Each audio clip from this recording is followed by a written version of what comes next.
नमस्कार, दैनिक आत्ताच एक्सप्रेस न्यूजमध्ये आपले स्वागत आहे।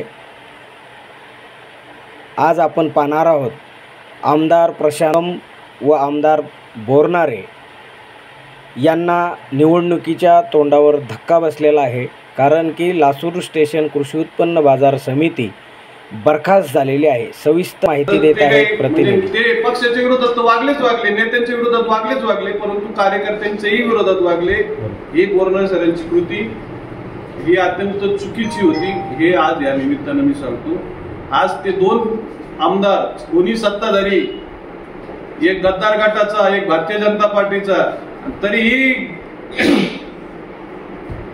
गद्दार गटाच्या मंत्र्याकडनं आम्ही ऑर्डर मिळवलेली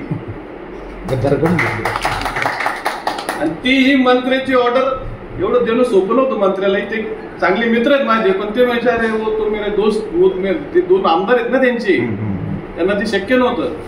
मुख्यमंत्र्यांपासून उपमुख्यमंत्र्यांपासून सगळ्यांचा एक कदाचित त्यांच्यावर दबाव असेल, पण राजकारण कायदेशीर दृष्ट्या त्यांना जागेवर त्या ठिकाणी आपण त्यांना कायद्याचा व्यवस्थित जागा दाखवलेली आहे। इथून पुढेही ते कायदेशीर लढाई लढतील, त्या सगळ्या लढायला आपण तयार आहे। मागही मला काहीतरी 130 पाण्याचा दम दिला होता, असे दम मी खूप पाहिलेले आहेत, त्या आपण त्याला काही घाबरत नाही। आता बी त्यांनी करावं, जिथं जिथं अपील करायचं। एक तर त्यांनी चुकीचं अपील हायकोर्टाने त्यांना झापून काढलं, चुकीचं अपील केलं, चुकीची नाही। यांनी 2 प्रकरणं केली। एक मंत्र्याकडे स्थगिती मागितली, तिथं ते टिकत नाही म्हणून हायकोर्टात काही दुसऱ्या नावानं पिटिशन केलं।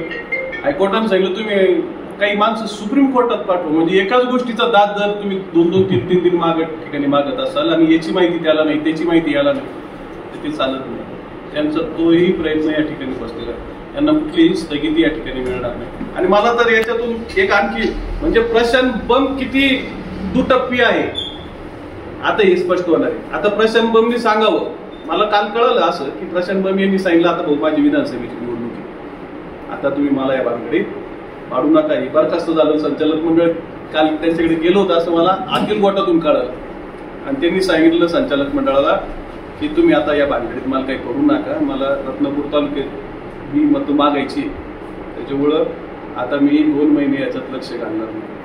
म्हणजे